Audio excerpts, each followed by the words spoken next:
شیخ عبد القادر جیلانی رحمۃ اللہ علیہ سے صبر کے بارے میں سوال کیا گیا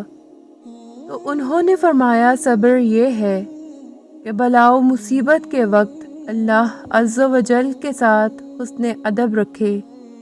اور اس کے فیصلوں کے آگے سر تسلیم خم کر دے۔ بے شک صبر کرنا بہت مشکل کاموں میں سے ہے، لیکن اللہ کے ہاں اس کا اجر پہ بنا ہے۔ ارشاد باری تعالیٰ ہے انما یوفی الصابرون اجرہم بغیر حساب، بے شک صبر کرنے والوں کو ان کا اجر بے حساب دیا جائے گا۔ حضرت ابو امامہ رضی اللہ عنہ سے روایت ہے، نبی صلی اللہ علیہ وآلہ وسلم نے فرمایا، اللہ سبحانہ و تعالیٰ فرماتا ہے، اے آدم کے بیٹے، اگر ابتدائی صدمہ کے وقت تو صبر کرے اور حصول ثواب کی نیت کرے تو میں تیرے لیے جنت سے کم ثواب پسند نہیں کروں گا۔ بعض دفعہ اللہ کے ہاں انسان کا کوئی مرتبہ یا مقام ہوتا ہے، لیکن اس کے عمل اس قدر نہیں ہوتے کہ وہ اس مقام تک پہنچ سکے، تو اللہ تعالیٰ اسے کسی ایسی آزمائش میں مبتلا کر دیتے ہیں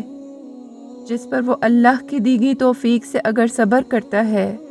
تو یقیناً اس مقام تک پہنچ جاتا ہے۔ جیسا کہ حدیث مبارکہ میں ہے، حضرت محمد بن خالد سلمہ اپنے والد سے اور وہ ان کے دادا سے روایت کرتے ہیں، انہوں نے کہا رسول اللہ صلی اللہ علیہ وآلہ وسلم نے فرمایا، بے شک بندے کے لیے اللہ کے ہاں کوئی مقام و مرتبہ مقدر ہوتا ہے جہاں وہ اپنے عمل کے ذریعے نہیں پہنچ سکتا، تو اللہ اسے اس کے جسم یا اس کے مال یا اس کی اولاد کے بارے میں آزماتا ہے، پھر اس کو اس پر صبر کرنے کی توفیق عطا فرماتا ہے، حتیٰ کہ وہ اسے اس مقام اور مرتبہ تک پہنچا دیتا ہے جو اللہ کی طرف سے اس کے لیے مقدر کیا ہوتا ہے۔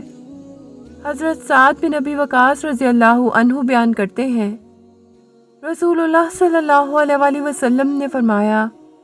مومن کی عجیب شان ہے، اگر اسے کوئی خیر و بھلائی نصیب ہوتی ہے تو اللہ کی حمد بیان کرتا ہے اور شکر کرتا ہے، اور اگر اسے کوئی مصیبت پہنچتی ہے تو بھی اللہ کی حمد بیان کرتا ہے اور صبر کرتا ہے، بس مومن اپنے صبر و شکر کے ہر معاملے میں اجر پاتا ہے، حتیٰ کہ اس لقمہ پر بھی جو وہ اپنی اہلیہ کے منہ میں ڈالتا ہے۔ الغرض اللہ تعالیٰ اپنے بندے کی چھوٹی سی چھوٹی نیکی کو بھی رائیگاں نہیں جانے دیتا، تو صبر تو ایک بہت بڑا فعل ہے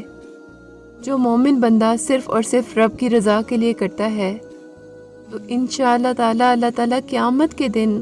اپنے بندے کو اس فعل کے عوض بے پناہ اجر و ثواب سے نوازے گا۔ اللہ تعالیٰ ہمیں بھی اس پر عمل کرنے کی توفیق عطا کرے۔